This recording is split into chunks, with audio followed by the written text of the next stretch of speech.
This is the LG Venus for Verizon Wireless. The Venus is a slider that incorporates a standard keypad as well as a touchscreen navigation system.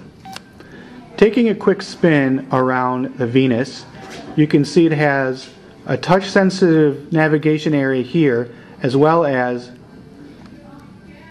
a fairly large screen up top. On the left side of the Venus is a 2.5mm headset jack, volume toggle, and microphone key, as well as the data port hatch. Nothing along the bottom, and on the right side is an unlock key and a camera key with the micro SD slot here located. Not much on the top of the phone at all. And the back is where the camera is, which is a 2-megapixel camera. The slider mechanism feels solid and well built, and there's a nice springing action when you open the phone. The keypad has a nice checkerboard texture to it that was easy to use and dial numbers and enter information. The user interface is not exactly the same as on the Voyager, but it is a step forward for Verizon. The touchpad here has haptics, so you feel vibrations when you touch the buttons. Hitting the menu key, you can see the menu comes up, and you use this keypad to move sideways between menu selections. You can see here it lights up when I press the button and shows us where we're going. So you can jump into any of them by hitting the center, and this is going to launch the web browser. If we want to type a new message, you hit the messaging button and it brings up this messaging menu. You can see that the architecture of this user interface is very similar to that of Verizon's standard UI. Sliding sideways carries you across the tabs along the top and will bring up menus under each tab.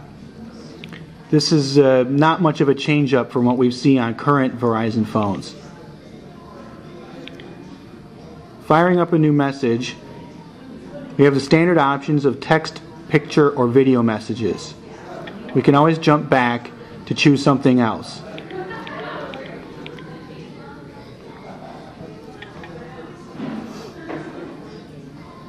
There are also shortcuts found on the bottom right, and you can see here a short little list of things to jump to, such as the calendar. We'll view the calendar, and you can see again it's very similar to the current calendar application on Verizon phones.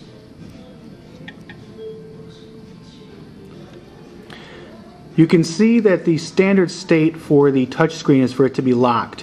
Opening the phone will automatically unlock the touchscreen, but you can also unlock the touchscreen by hitting the camera button here on the side of the phone, and it will bring up the navigation system.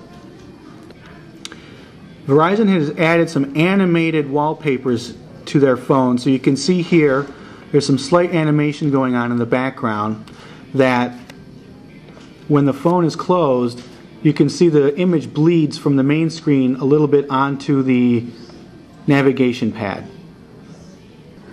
Making a phone call brings up an interesting menu. Let's dial information.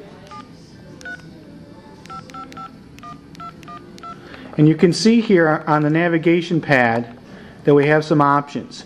You can save this number, choose some options, call it, or go back. Or if you can see the center, it reads speaker. Let's hit the options key, see what that shows us. Here we can wait, pause, send a text, picture, or video message to this number. See what else they have hidden in here. Looks like that's about it, but still some interesting options for the menu system. Overall, the LG Venus is an interesting combination of technologies. We have a new touchscreen interface as well as a standard keypad for text and data entry. The usability of the phone is high. It feels good in your hand, has nice styling, and will likely be a solid seller for Verizon.